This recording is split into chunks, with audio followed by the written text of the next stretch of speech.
We're going to get cracking in a moment, but before we do, this is an important announcement. The information contained in this podcast is general in nature and does not take into account your personal situation. We don't guarantee the quality of the wine or the banter contained in this content. You should consider whether the information is appropriate for your needs and your daily intake. And where appropriate, seek professional advice from a financial advisor, accountant, bottle shop assistant, or relevant qualified professional. Matters referred to in this podcast are of general nature only, and for those of drinking age, and should not be relied upon in place of appropriate personal advice or the odd glass of wine on a Friday. To make sure you get the most out of wealth, wine and wisdom, folks, please follow the house rules. Don't be a wallflower, get involved in the chat. We love to have some questions, feedback, and a little bit of commentary along the way. You give us energy, we'll have a good time. Make sure you pour yourself a glass of something wet to wet the whistle. Make sure you get the banter flowing as well. Doesn't matter what you're drinking, whether it's wine, our favourite, beer, coffee, maybe it's a cup of tea, water, or even juice. Keep the good energy flowing, folks. There's some house rules. If you don't put your name down, we don't know who you are, you're not coming in.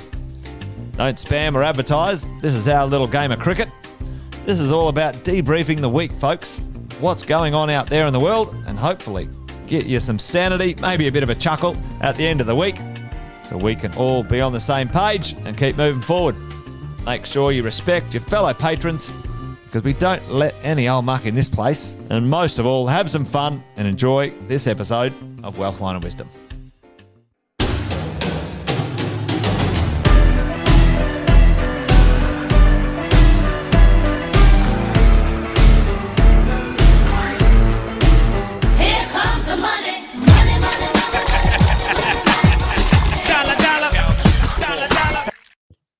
There you go. Fenton, we're back. Witten, happy Friday, mate. It's been Happy a little Friday. while since we've shared a glass of wine on a Friday evening. Indeed. And it's been a while since we've shared our Friday evening and conversations with a wonderful crew who's online with us, a bunch online already. So big hello to all of you. Love to hear from you in the chat and let us know. Usually we'd like to start the show by saying hello and put in the chat, what are you partaking in this afternoon? Andy and I, a glass of wine, and I'm drinking it from a glass actually. Hey, I'm very impressed. There you go. But a big hello and shout out to all of the crew: Honor, Alison, Jeff, Jenny, David, Deb. We're back, lads. Good to see you. Good to hear from you, Deb. You're out and about. Where are you from? Where are you from? Jeff's been in a tsunami and a war. Crikey, Jeff. You're always in something interesting, but that's good. Tash is there as well. The love of my life, supporting on the show as well. So great to have everyone here. Let's get into it, Fenton. There's a lot to talk about. Let's tell everyone maybe why we've been away and why we're back. Let's do it. Well, been having a break. You've been having a baby. We've been having a bit of downtime. But listen, there's lots going on. Yeah, 2 years goes pretty quick. And Wealth, Wine and Wisdom Season 2, it's here upon us, team. It's what we're calling the exit plan evolution, because after helping thousands of Australians and small business owners and investors survive and even thrive through the upheaval of COVID, we're back on a new mission, Witten. We're back. Now that the pandemic's over, well, we reckon the real storm has only just begun. Yeah. Right? National debt ballooning over $846 billion, about 31% of our total GDP at the moment. And in 2023-24, it's projected to keep climbing towards $1 trillion. Not a B, $1 trillion, team. The fiscal landscape shifting faster than ever. Like we're likely going to have a decade-long Labor government. And we're not biased here. We think that they're all shit. But ultimately, the Labor government are proposing major regulatory reforms that could fundamentally reshape wealth creation and wealth retention over the next decade. So coupled with that, the housing shortages still going rampant, living costs rising, and the greatest wealth transition that's underway, ladies and gentlemen. This is a monumental opportunity for us, but it's also a point of high risk. So Wealth, Wine and Wisdom is your Exit Plan 2.0, guiding you through the political upheaval, economic volatility, legislative change. We'll decode how the policies will impact your cash flow, your capital gains, your property, your business strategy to keep more of what you make so that you can grow smarter in this new era. So join us to unpack what's next. So listen up. This is what we've got to say. Team, I reckon we should decant the week. What do you reckon? That's what's going on. Great to be back. And certainly, Andy, COVID was a time where it was quite difficult for business owners and investors to understand the changing landscapes.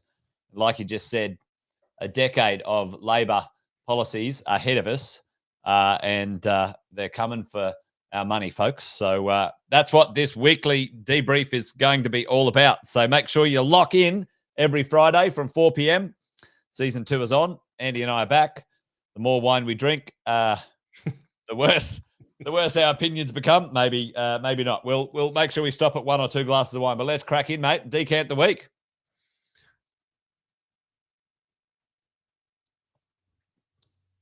Are you pressing the buttons or me?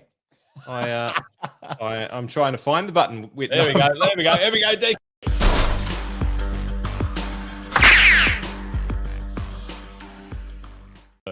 Hard to find good help around here, that's for sure. But let me tell you, folks, there's plenty going on when it comes to decanting the week.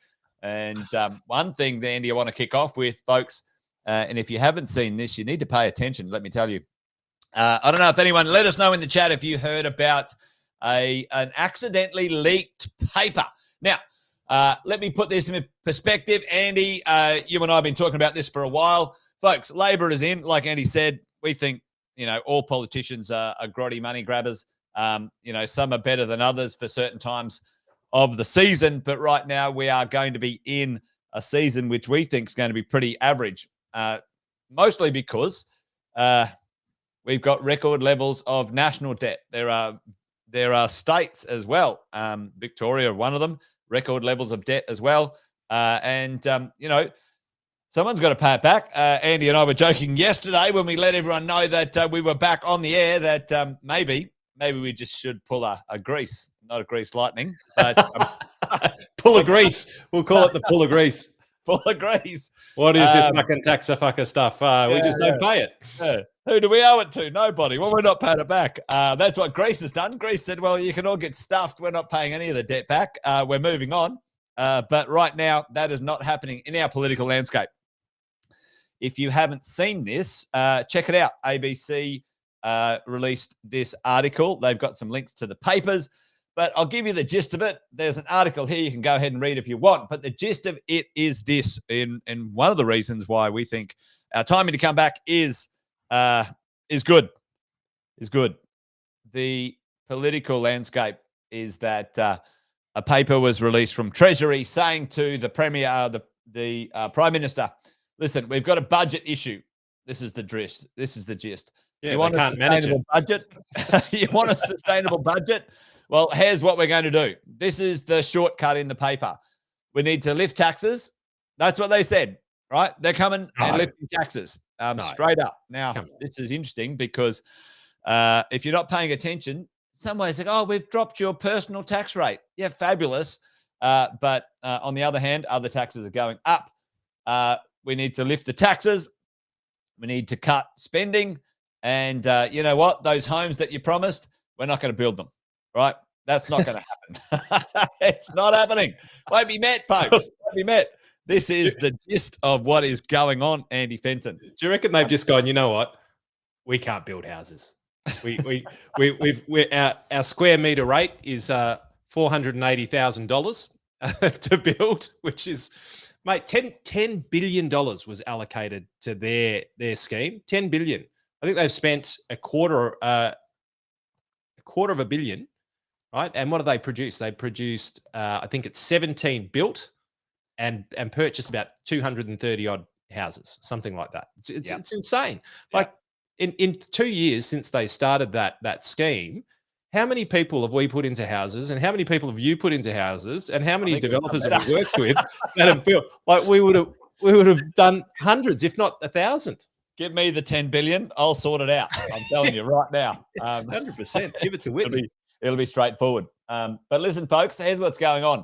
I'm going to show you in a minute. Andy might kick off in a second because they're coming already. There are 2 taxes already underway, state and federal level, that you might not be aware of. That's already they're already coming for your cash. So we're going to talk about that today. This is the first part of Decant the Week.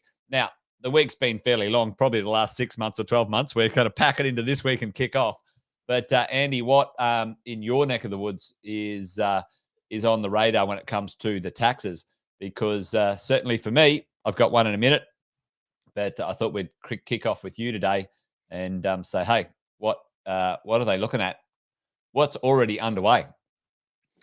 Well, mate, we've got the good old Div 293 for those of you who haven't seen it before. And, it looks like is that coming up, Jace? Should be coming up.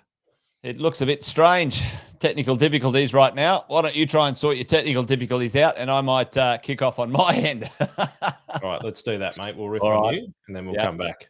Let's do that because Andy's got his conversation to have here. But listen, folks, what's going on in the world of taxes, certainly in the world of property taxes, folks. Yeah, Div 296, Jeff is on it as we go. And I just love that you know the actual numbers there, Jeff. Jeff's been listening in, mate. Jeff's been listening in. But here's what's happening. The Victorians, are winning again. I tell you what, Victoria, you should get some better politicians. You've got a great state down there. Listen, I love Victoria. Great food, great people, great sport. Not so great weather, but you can't have everything great. The state didn't win 7 or 8 years most livable state in a row in Australia, and when it had nothing going for it, folks. It was absolutely amazing, still is, but sadly, I don't know how it happened. Certainly, no one I speak to was any fan of any of the recent politicians. But you've got some turkeys in power, and those turkeys are changing the rules all over the place. One of them, folks, is the land tax rule changed just recently. Now, follow with me on this one, everybody. Follow with me because there's a knock-on effect of this, and I want to connect the dots. I've talked about this before, Fenton. You don't just collect dots, folks, because that's a conspiracy theme. You got to connect the damn dots and find out what's going on, because the land tax world is a real issue right now for the certainly Victorians, and there's also land tax things happening in the rest of Australia. So the land tax in Victoria, they have dropped the threshold, ladies and gents. They've dropped the threshold of land tax where it is payable on a property down to $50,000, from $200,000 to $50,000 of land tax value or land value. Now, why is that so interesting? Or why is that such an issue? Well, for a lot of property investors, unless you've been living under a rock, you may have noticed, or you may have noticed that in your Victorian properties, now you're getting a land tax bill. Now, the average investor may have had no land tax last year, and now this year they've got anywhere on average between $400 to $800 extra land tax. Now, that, for me, that is annoying, certainly absolutely annoying, an extra $400 to $800.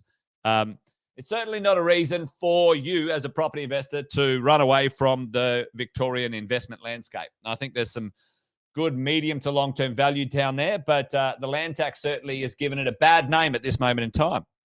Now, that is not the only thing that's going on, though. So what has happened, folks? This is the thing. You've got to have a look at this little rule behind the scenes. Tell me, folks, in the chat, tell me, what is the property that's exempt from land tax for most of us, folks? Put it in the chat. What is the property? Extra $1,500 this year, Tash. That's a lot of dough for most people, no matter who you are. That's a substantial amount of cash that you didn't have to pay for last year. Absolute scam, absolute grotty money grab as far as I'm concerned, Victoria. Dirty play. But tell me, folks, what's a property that we own that is exempt from land tax normally? Put it in the chat. But I can tell you, there you go, $1,000 on a Point Cook townhouse. There you go. It's they're not missing you, folks. Probably 12 months ago it was zero, and now it's $1,000. All right, so Prince Place of Residence, you're dead right, David. That is the one. So let's have a quick look at this. This substantial business activity, what is now going to happen is now this drop in property value has now opened up, folks, a little back door, a cheeky side door for the Victorian government to charge land tax on your Prince Place of Residence if you've got a substantial business activity happening from home, e.g., if you work from home and you earn over $30,000 of income working from home, like a lot of small businesses do, like a lot of contractors do, like a lot of one-man band do. Now they're coming for the Prince Place of Residence. Exactly, Tash. It's a cheeky, absolutely dodgy backdoor into the Prince Place of Residence. They're going, you don't have land tax on your PPR. Well, hang on, work from home. Anyone who works from home. If you're a business owner, you might work from home. Let's say you're a contractor. You might work from home as part of your job. Well, now they're saying, cough it up, team, cough it up, folks. We got you. If you earn more than $30,000, there you go, Fenton, 30 grand. They're going to bang you for land tax. And I love the way that they say substantial, because let's face it, 30 grand a year doesn't buy you too many coffees these days. You're definitely not getting a latte from the local shop at $7. Nah. Now that is absolutely lunacy, ludicrous lunacy as far as I'm concerned. I think that's super rude, right? And here's this, whack it in the chat, team. Like, put a Y in the chat if you knew that this was coming.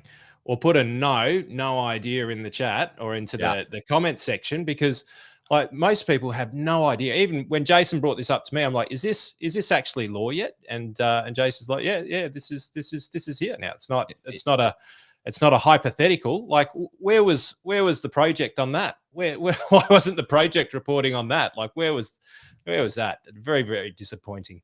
So and so let's say, Andy, some people might do a bit of Airbnb. Not only does the Airbnb income now fall into this for you at home, you have to now register and pay like $12,000 a year to rent your house out. Now, this is one of the things that really rubs me the wrong way. Yeah, exactly, Tash. After tax, 10 or 15K in take-home pay. It's ludicrous. And then you get a $1,500 bill for your land tax, Tash. It's not looking that flash, is it? Look at this. We're going to have all of these people who are commenting here. All of them are probably going to end up with land tax bills at the end of the year, and they're going to be going, "What's this for? Yeah, who told me about that? When's this coming?" It's outrageous. And the problem is, when it comes to taxes, like, at least some forewarning, Jason. Like, at least a little bit of lubricant before you go in there. I mean, this is just outrageous. But you basically just get these bills and you're like, well, where did this come from? Oh, well, it's a new tax. Well, who told us about the new tax? Where in the budget was the new tax? Oh, we didn't put it in the budget. Yeah. Wasn't it in the budget? No. Well, and this is the thing. They don't call them taxes now. They call them levies, right? And so we just saw, the farmers descend upon, the city in Victoria and talk about a new levy. The cost of emergency services. How's this? Hang on. I thought we already paid rates. I thought we already paid our dues, basically being, part of this state. No. But now, on top of the rates that you pay, we need to charge you for emergency services. That's not included as part of your taxes and your rates. What? So now they're charging, the emergency services as well. So this stuff's lunacy. But hang on, Fenton.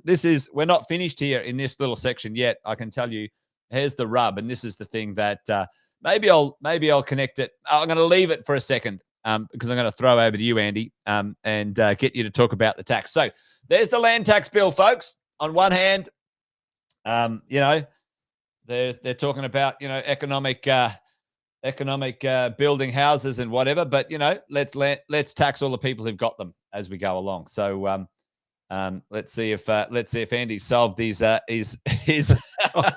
technical issues.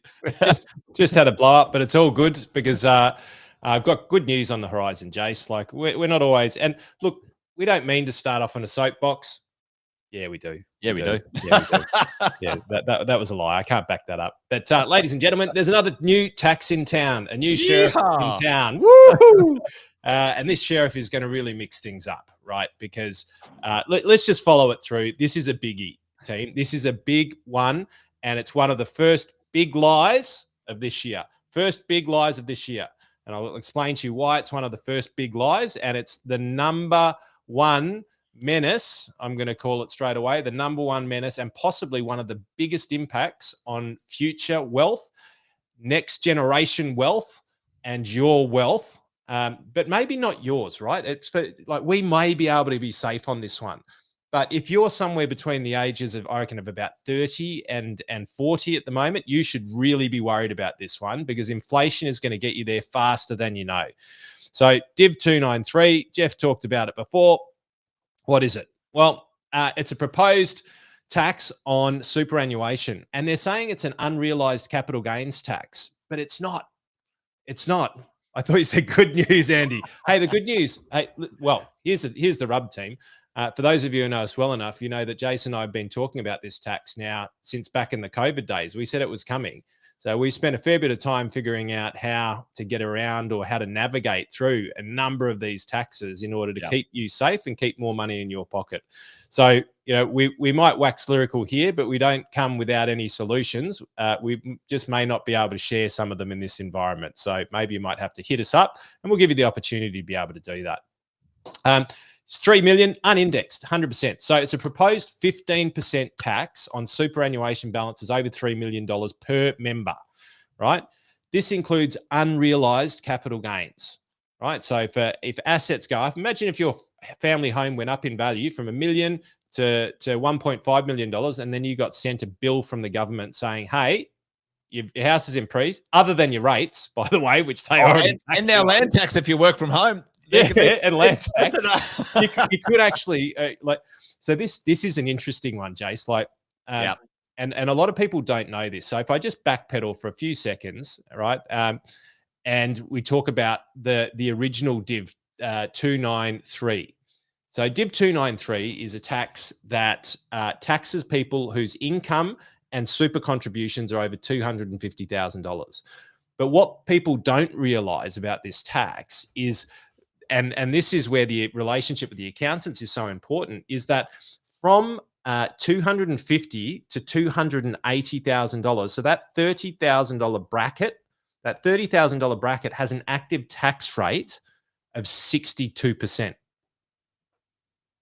62%. Say that again, Fenton. I thought you said 62%, but I'm like, hang on. I said 62%. What a joke. Do you know the only other income tax that's higher than 62% is the tax on minors? So if you're minor, if you tried to push your income to your children and they're under the age of 18. Minors. Yeah. Oh, I thought you meant like a minor over in WA. I'm thinking, hang on. The BHP negotiates their own tax rate. I mean, half of WA just picked up their mobiles and went, what the? So because what happens is you get an additional 15% on your super plus your 47 cents in the dollar. So you're at 62% tax, right? And people just don't understand this. So that was Div 293. This is Div 296. So this is a proposed tax of balances over $3 million, right? And it's a gap. So if you had $3 million this year and next year that grew to $3.5 million, then the tax is on the proportion of that. And I'll get to the calculation in a tick. It's calculated annually, but it's okay. If you don't have enough money in your super, liquid cash to pay it in your super, they're going to allow you to pay it personally. Right, so that's pretty nice of them. Well, that's nice of them, isn't it? It's nice. I wonder if they'll tax me on that, or wonder what they'll tax me on that. Will they tax me my full personal rate, or will I get a concession because it's 15%? Andy, come on. Well, you could get a loan from the ATO, which we would normally pay. What now? It's almost 11% or something 11%? Like that on. Yeah, it's crazy, crazy. You just take a mortgage out on the property that you can't take a mortgage out on because it's in super in order to pay the tax that you never had beforehand when you put it in there, just because the government can't spend our money properly. Anyway, so this is an example. Imagine you had 5 million, starting balance at the beginning of the year, 5 million. End balance, 5.8 million. Net, no contributions, no withdrawals. So your total earnings were 800,000. Well, we have to figure out the proportion that's over. So you go, all right, how much of that 5 million is over the 2 million, which is 34%. So then you go, okay, the gain of 800 times the proportion, 34, which equals 278,000, means they get clipped $41,400. On money you haven't earned. There's no real money anywhere. No. It's just a made-up bit of paper. And yes, Jenny, the proposal is it's on all assets in your super. There's no grandfathering or hey, listen, what you followed the rules before. You followed the rules in the past. We get it. Going forward, this is how it's going to be. No, none of that. It's a dirty, grotty grab is what it is. Here's the thing that a lot of people are missing right now. They're just focusing on the unrealized capital gains tax part. They're missing the fact that 800,000 will have already have been taxed. Yes. It'll have already had its own tax because it's above the 2 million tax free. So it'll already have had 15% tax applied to it or 10% on the capital gain. So it's tax on tax.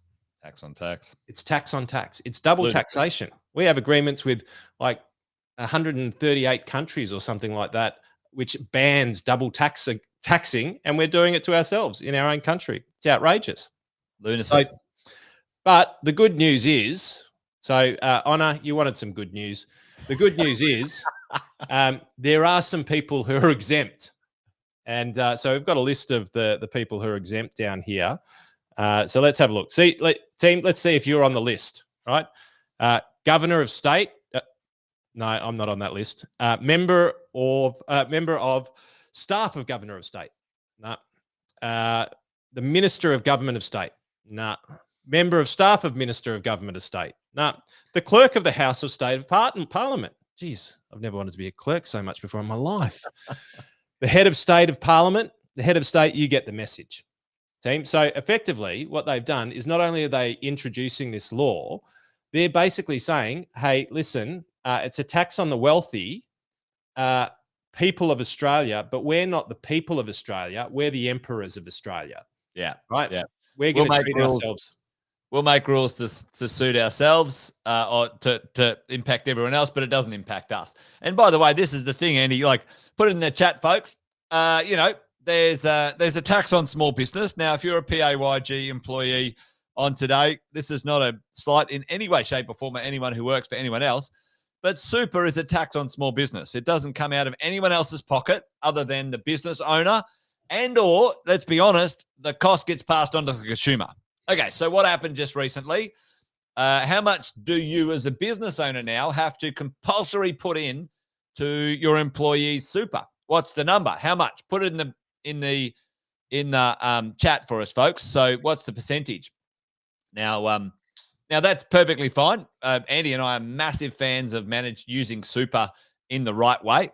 We love it. On one hand, Andy, you and I are like, listen, the idea, Jules doesn't muck around. On one hand, this idea for me, I'm not opposed to the idea of going, hey, listen, we need to change some things.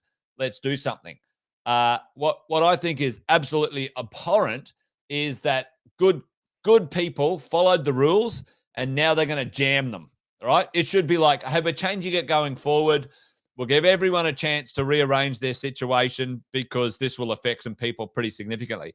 So some farmers are going to lose their farms over this legislation. It's lunacy, folks. Absolutely off the charts. It's destructive. Like good policy and politics is long-term policy and politics. It always has been. All right, so it's 12%, Andy. 12%. Guess what, folks? Though, guess what? If you're a politician, and actually a lot of people who work for the government, but if you're a politician, how much do you get? What's your percentage? Go and ask ChatGPT. I'll tell you what it is. It's 15%, 15.4% actually. So not only are they exempt, folks, you and I pay 15.4% into their super on the taxes they charge us. And they're exempt from a law that they're passing. Now, they say, oh, this is only for rich people, and Andy dealt with this before. It's not for rich people. It's for people who, if anyone who has a lifetime of effort into the future is going to be well over above this amount, even if they get a reasonable return. But here's the better news, Jace. I mean, there really is a silver lining to being a politician. If by whatever chance they do end up having to pay the tax, well, they can take a loan from the ATO at below mortgage rates in order to pay that back. So here's this. So they can take a loan at 4.5%.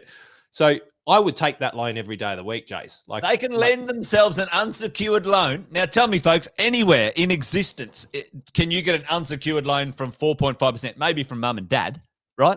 Maybe. But to be fair, Jace, when Leo's old enough, I will charge him market rates. Charge him market rates. Crikey, this is lunacy. But listen, if they have to pay, because some of them might, because some of them might not be these exempt people. If you are in a defined benefit scheme, now some of our good hardworking Aussies are in defined benefit schemes because they work for certain institutions, so that's perfectly fine. But the politicians, knowing this for themselves, can get a 4.5% loan, unsecured, to pay the bill.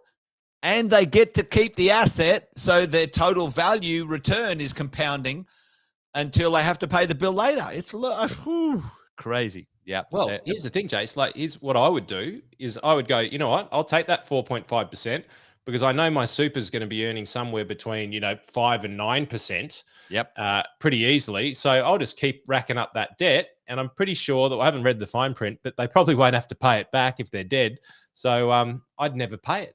Yep. I'd never pay it. It's like, oh, it's a fugazi. It's it doesn't exist. It's a tax that it's like, we pulled the grease. We pulled the grease. We pulled the grease. We pulled the grease. We figured out how never to pay our own tax back. It's unconscionable, unbelievable.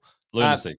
Jace, you want to get into politics next year? I reckon, just for the tax benefits, I reckon it's... I think we all should give it a crack. Maybe if we all sort of do we'll all vote for each other and get in somehow. That might work. So here's the other thing. So I said that this is dirty, and I said that it's bigger than this. This is the call. This is my first call for the first Wealth, Wine and Wisdom. Making a call. I'm making a big call here. I'm going to call this. I won't even go into the statistics. Maybe we'll go into it later. I'm going to call this the gateway drug, the gateway political drug. And for those of you who don't know what it is, gateway drugs are drugs that people have, nicotine, alcohol, marijuana, that lead them on to more deeper, horrible drugs, right? And so this is their gateway drug. So I reckon that because they changed the legislation to tax unrealized capital gains, and I reckon they're coming for this one next, Jace. I reckon they're coming for this one. I reckon they're smoking the ganja of the future principal place of residence unrealized capital gains tax. I reckon that's what's on the cards. That's my call. If they get this through, this will be proposed immediately after, if not very, very soon after. The reason why I know this is because... Andy, it's already in play. Who knew this one? Who knows this one? Did you know you can not pay stamp duty up front? In some states, you can actually pay it ongoing. There is a scheme in New South Wales. Maybe Shay could quickly look at this. You can elect to pay your payer duty yearly, not in one lump sum. For stamp duty. Now, that for me, that's just a scam. That's just a fugazi for a capital gains tax every year, rather than a gains / land tax on your Prince place of residence. So there you go. I think they are absolutely considering that stuff, Andy. Mate, it's on the cards. On the cards. Yeah. And, there's another one here, but ultimately, I just wanted to get your take on this, mate, because I wasn't quite sure. I saw these two images, and I I was just wondering, didn't Chalmers wasn't he in Caddyshack? Wasn't he in Caddyshack at some point in time? I'm pretty sure he was. But the reason why I bring that up is because the reason what actually alerted me to the fact that this might actually end up being a principal place of residence tax is I saw this and I took a photo of it and I just wanted to show you all because I reckon this is irrefutable proof that he's coming for the principal place of residence capital gains tax because I swear it. I saw him just down the street the other day. I snapped this. And I was like, is that really going to happen? Yeah, that's on the cards for the future. There you go. Yep, Shay just confirmed. In New South Wales, you can choose to pay extra a yearly rather than a lump sum, and they're testing it across Australia at the moment, or in a couple of states. So, I think that one's a slippery slope for me. Yep, there you go. The only state is New South Wales. There you go. So these are the things because this is the challenge we all need to sort of navigate, Andy, when it comes to the world of tax. Not only are we exposed to a national tax scheme, so you got to pay, your income taxes and your, your capital gain taxes and your company taxes and stuff like that, but we're exposed to some state-based tax schemes, and the combination of the two can be absolutely ludicrous when it comes to that outcome for most of us. Now, here's the drill. One of the things that I wanted to circle around on is the conversation around the national housing supply, or the supposed solution, folks, that is offered up by the government. All right. Well, this is well. I mean, I say hilarious, but I tell you what. Anyway, let's have a look at this, folks. We've got a problem. Not only have we got a national debt issue and a state debt issue. Listen, don't take Andy and I the wrong way. We both believe this is an absolute boon for people who are on the right side of the ledger, folks. If you're smart and you know what you're doing, you are going to be so far ahead of people who are uninformed financially. It's not going to be funny. Now, I think that's super sad for the average Aussie. I think the average Aussie is going to be absolutely poleaxed. And, Andy and I have talked about this before. APRA destroyed the financial planning world. 50% of financial planners in Australia left the industry because of the APRA investigation. Absolutely the most disgusting obliteration of a profession in this country I've ever seen. An obliteration that just happened just recently, which I believe the government caused, is the obliteration of the construction industry.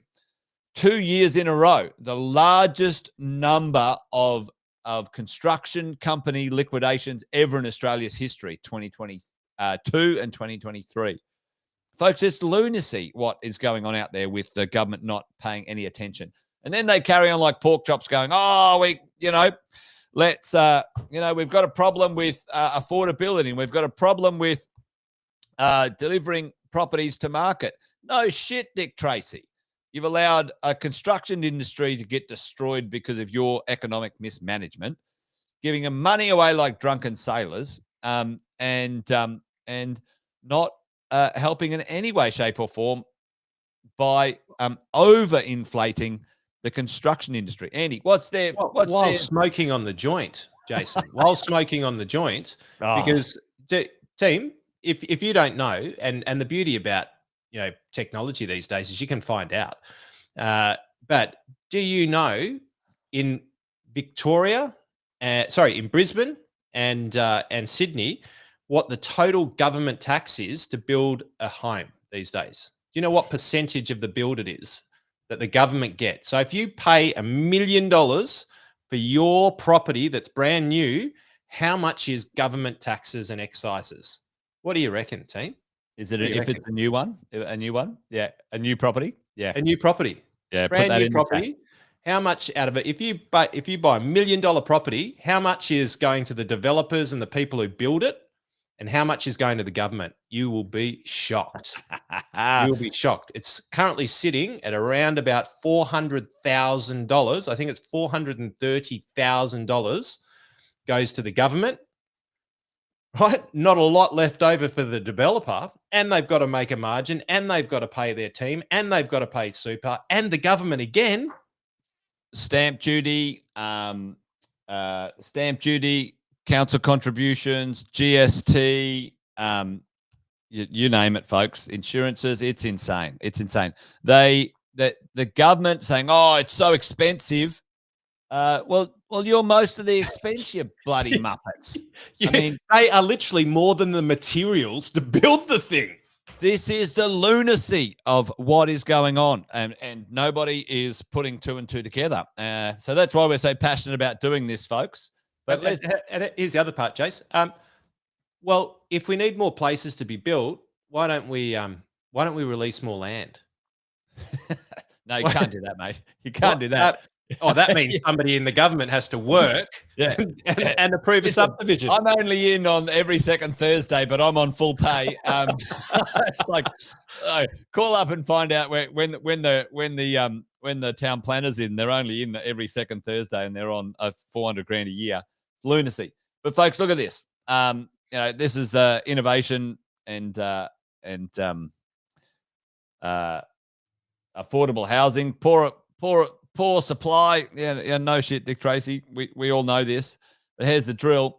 There's going to be a shortfall, and a significant shortfall.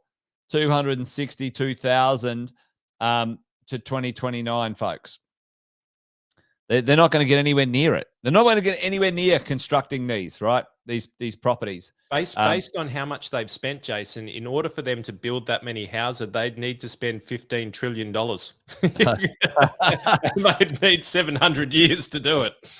But I tell you what, but Andy, they're going to solve it by helping getting built to rent, folks. Now here's the solution. Here's the solution, Andy. Shit, what we're going to do is we're going to disincentivize a supply system that's worked for the last 50 years in Australia, which is using negative gearing to bring stock to market. Now, folks, negative gearing is a very sensible conversation when it comes to how do we encourage the individual to bring stock to market.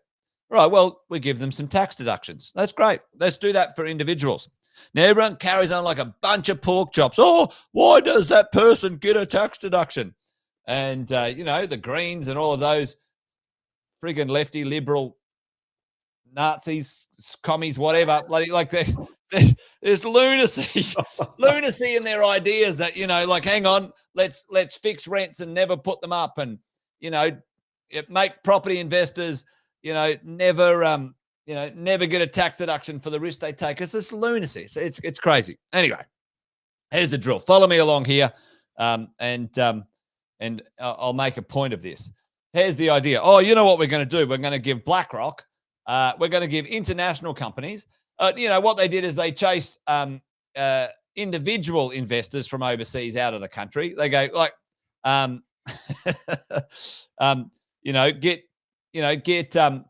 get the individuals away, and we just want to deal with BlackRock and large companies, and we'll give them the build-to-rent pipeline. But you know what? Here's the drill. This is what absolutely infuriates me, Andy, and folks listening in. This is how we're going to incentivize the housing supply. So here's what we're going to do. From January 21, we're going to allow we're going to give some tax incentives to not the individual Aussie that lives in Australia, that needs to create wealth in Australia, that's happy to be part of the supply chain mechanism for a small incentive, which is negative gearing. No, don't worry about them. Don't worry about them. Let's shaft them. Let's take away depreciation for secondhand properties. Let's attack every single tax time individuals' tax rights. No, don't worry about them. Who cares about the individuals? Let's give incentives to big international billion-dollar companies who don't give a shit about the Australian economy. They're just in it for a profit. They don't live here. They don't care. Let's give them incentives. Here's what's happening right now, under your nose, folks. Right, from January 1, foreign residents companies, their withholding tax rate, which was 30%. No, we'll halve that for you, fellas. Half. Not 30% anymore, but you're going to get 15% for the gains. 15%, folks. Tell me, Andy, is anyone else in Australia getting 15%? No. Nobody's company in Australia is getting a 15% tax rate, right? So let me get this straight. I'm an Australian. I pay stamp duty. I'm an Australian. I pay capital gains tax. I'm in Australia. I pay land tax. Yeah. But if I was offshore, if you were an international, if I was offshore, so if I was a foreigner, right? Yep. Could be from anywhere. Foreign company. Yeah. Right? If I was a foreign company, then I don't pay those taxes. Taking profits offshore.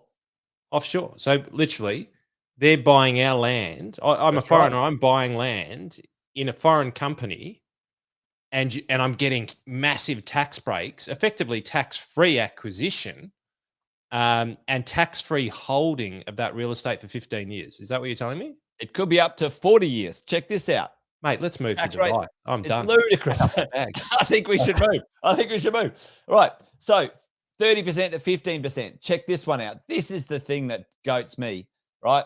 As a property investor, you and I, Andy, folks listening in, all of you, you get 2.5% depreciation. You get 2.5% depreciation on your building when you own it. Fabulous. That's great. It's great. It's a tax deduction. But hang on, Andy. Hang on. An Australian resident, we can't possibly give them an incentive. But you know what? We'll give a international company who doesn't reside in Australia, we'll give them more depreciation than less. Not the same. We'll give them 4%, by the way. So 4% in that. Now that's ludicrous. So your tax rate drops from 30% to 15% on your income. Okay. You get 4% depreciation instead of 2.5%. But Andy, guess what? That's not all, folks. That's not all. There's one more thing. If you are a company overseas and you can do some build to rent for Australia and save us, someone else save us, just because, the Australian system delivering our stock has been working forever. It doesn't win votes because the Labor system wants to get rid of negative gearing for some reason. But check this out. Now the states have got involved. You know what, Andy? Guess what? Land tax. We'll put it up. Let's start with Victoria. Let's do that first. Victoria just put land tax up for everyone else. Everyone else got a jamming. But you know what, Andy? If you are an international building company, we will halve your land tax bill. Half for you, Andy. But I am poor. I'm a multinational conglomerate with only a few $1 trillion in my bank account, Jason. I can't afford to pay these bills. That's it for up to 30 years, Andy. 30 years. Don't worry about the locals. We'll jam them at the same time. The discount we're going to give you, we'll get it back from the local people. Don't worry about that. How is that even possible? And they're all in on it. The ACT haven't done it yet, but I'm sure they'll get around to it. New South Wales, 50% land tax. They've got surcharge refunds. They've got stamp duty refunds as well. Check out this. Queensland, 50%. Get rid of the 2% foreign land tax surcharge. It's abhorrent. There you go. South Australia's in on it. Western Australia's in on it. Like that, they all must be sitting around going, but how's Victoria? They're like, hey, check this out. Watch this. Not only will we give the billion-dollar companies a discount, we'll jam our voters as well. That's what we'll do. That's what we'll get up to. Well, you are kidding. Mate, I might be hamming it up a little bit. I may have been hamming it up a little bit because the fact is you and I actually found this 4 years ago during the middle of COVID, because that's when this tax effectively, that's when these subsidies were initially brought out. They were brought out while we were locked up and defenseless. So let's see if it works. Because Luke's moving the Humpty Doo. Actually, you're dead right, Luke. There's no land tax in Northern Territory at this moment in time, so that's maybe where we can move. So let's just see if it works, Jace. Because if it works, it works. If there's more places, then okay, great, right? If that scheme legitimately puts, Australia with enough housing, then let's shoot. But how many houses since that's been brought in do you think that they've completed? What do you reckon the number is? I reckon 20,000, 10,000. Oh, you're well. So there's a couple of reasons behind this. So let's say it's 14,000, right? Since this has been brought in, and I've got to go back to some of my statistics here. But 14,000. Now, how many dwellings do you think get produced by Australian companies? And let's just go for one quarter. How many dwellings are completed each quarter? Well, let's just go Q2 for 2024. It was 44,884. So I don't think it's working, Jace. I just don't think it's working because Australians are outbuilding them by a factor of almost 10 or more than 10. But here's the rub, Andy. Here's the rub. It does nothing to bring supply to the Australian system because all of those properties have to stay locked up in those entities for 15 to 30 years. They do not come to the free market, folks. They don't come to the free market. So this is the biggest scam. Not only do we not get property coming to the open market, it doesn't add any supply to the ownership market, folks. It is even worsening the future of the lack of viable owner-occupier supply property. It's making it worse. It's giving away land to companies that will not add one piece of real estate to our Australian property supply for minimum 15 years. It's lunacy. Well, allegedly, anyway. Jace, because I was chatting with a few of my hedge fund mates, and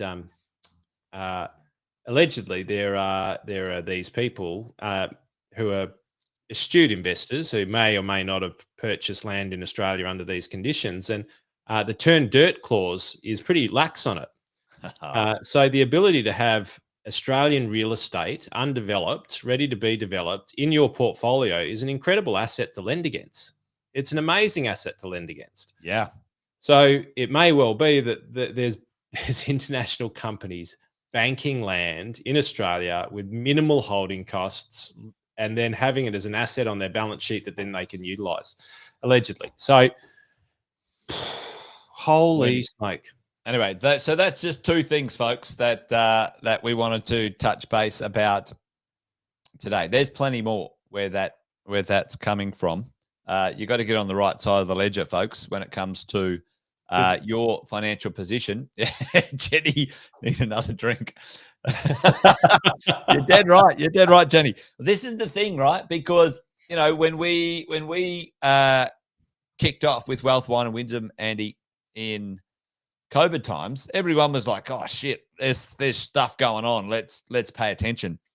The challenge is, folks, it's a bit more comfortable now. I mean, shit, the price of living's up, and there's a few things going on, but it's not as dire in reality, or in the idea that's compared to COVID. But right now, there is so much going on behind the scenes because these debts have to be paid back, folks. And, the politicians are going to do it in a way that is spineless, misleading, and underhanded, because none of them have got the guts to say, you know what, we shit the bed. We all need to suck it up and sort this out. Let's do it, team. None of them have got the guts to do it. They're all spineless, bloody muppets as far as I'm concerned. There's one or two that would probably get behind, but they're nowhere near able to hold power. But, they're more interested in getting voted in than actually fixing the economy. And that's sad for our country. So I think business owners and investors I think we can take care of things in our way. That's why Andy and I love doing this show. We want you to know what's going on. We want you to understand it, and we want you to do something about it. So, that's what we're all about. Ultimately, the control, and we'll talk a little bit more about global political and global investment markets and how they're using political, what would normally not be financial linked policies in order to maintain power, but they're all starting to merge in on each other. And we're going to share a number of those with you over the coming weeks. So scan the QR code and make sure that you join us, because we're not just going to get on a soapbox and talk about the challenges. We're going to bring light to it, but there are solutions to them. And the reality is we can't share a lot of them in these types of environments because there's all sorts of laws that are, prohibit that. But there are some solutions to it. We've been thinking about a number of the solutions to these things for quite some time. We call one of them tax-free for a lifetime. And any Australian who isn't shooting for that, who's over the age of 35, needs their head read. Because, as I said, you don't want to be giving any more to these Muppets than what you absolutely have to. And they're going to take more than that they should. And what was true of what Kerry Packer said in the House of Reps in 1991 is still true today. Every time they pass a law, they take somebody's rights away. And that is what's happening on a day-to-day basis. But there is something that you can do, because with all of this, there is a positive side and there is an inflationary side. And it's like, well, okay, so how do we get on the right side of this in order to be able to make sure that we've got our wealth sorted? Because ultimately, Labor-style policies, heavy tax policies, are designed to keep people poor, just like in the days of King Arthur and the Knights of the Round Table. They had policies to keep people poor in order to be able to control the masses. So what our job is to make sure that we play the right game strategically, minimize the amount of tax that we pay, get into a powerful position. We call it the position of fuck you, but get yourself into a powerful position financially so that you're less susceptible to the laws when they come in and you've got more of a voice. Yeah, it's inevitable they're going to mess with things. As long as you are on the front foot, folks, so you know what's happening. And absolutely, like Tim's saying, hey, they're talking about dropping company tax, which is fantastic, right? So for many of us, we will analyze the structures of ownership, and we will strategize around what to buy and where to operate and those sorts of things. That's what Andy and I have spent the last 7 or 8 years, combining our skills and our knowledge in, and we've created a thing called Your Exit Plan. Many of you have experienced that. So, if you're interested, folks, anyone listening in today, before we sort of wind up for the end of the day, if you're interested in catching up with one of the team, you can book in a meeting, and we can analyze your situation. So if anyone's sitting there going, shit, maybe I should get my stuff looked at, then have a crack at that, book a meeting, come along and chat to one of the team. But probably a good place to start is come along. Andy is running a night, a bit more of a deep dive on the strategies of how to navigate these challenges and problems in I think next week, Andy, on Wednesday. I think it's Wednesday next week, 7 p.m. Australian Eastern Standard Time. So get on that little code there, folks, and have a little look at what Andy's got to say about how we navigate and work out a strategy to navigate these things. Because if you are forewarned, you are forearmed, and you can create strategies in and around that, folks. That's what we need to do as we go along. So it's good to make sure you get ahead of that. There you go. Yep. Absolutely, Alison. No, you're doing great, Alison. Make sure you keep it rolling, because no matter where you are on the journey, team, the thing is, if you educate yourself, and education and awareness is so powerful. Don't stick your head in the sand. This is the thing. Because the ATO will kick you in the ass. There is always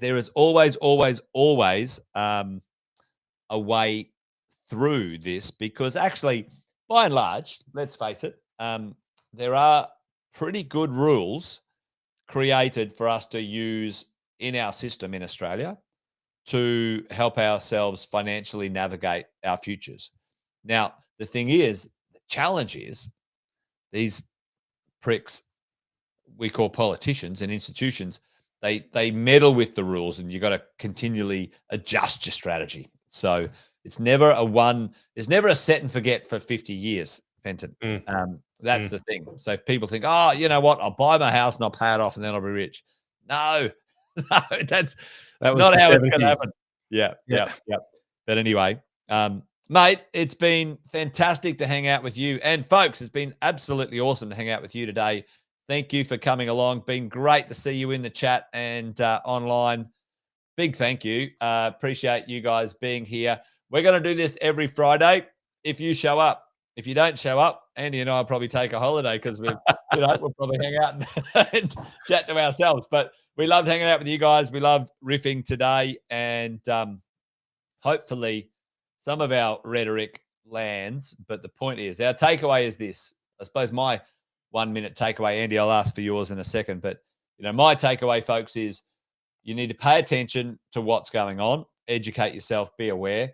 Don't be overwhelmed. There is things you can do and just do them. Get on with the right people and sort them out. What about you, Andy? Takeaway for What Now after COVID, our What Now series. What do you think? Well, I think that it's a matter of, you've got to pay attention. There are clear signs of what's going to happen. And it's clear, right? The beauty about politicians these days is they're as transparent as Glad Wrap, right? You can see straight through them.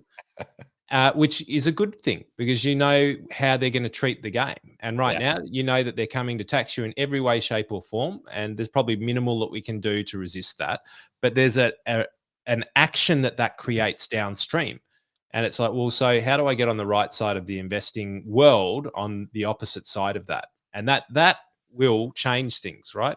If we end up in a time of hyperinflation or significant inflation into the future and you don't own real assets when that happens, you will be left behind. Yeah. That is the case. So the information presents a case study to you. The clear is reasonable. The future is pretty clear as far as how they're going to try and get their way out of it, which means that there's only a select few ways that you can manage your future. And at the end of the day, we want to put you in a position where it doesn't matter what happens.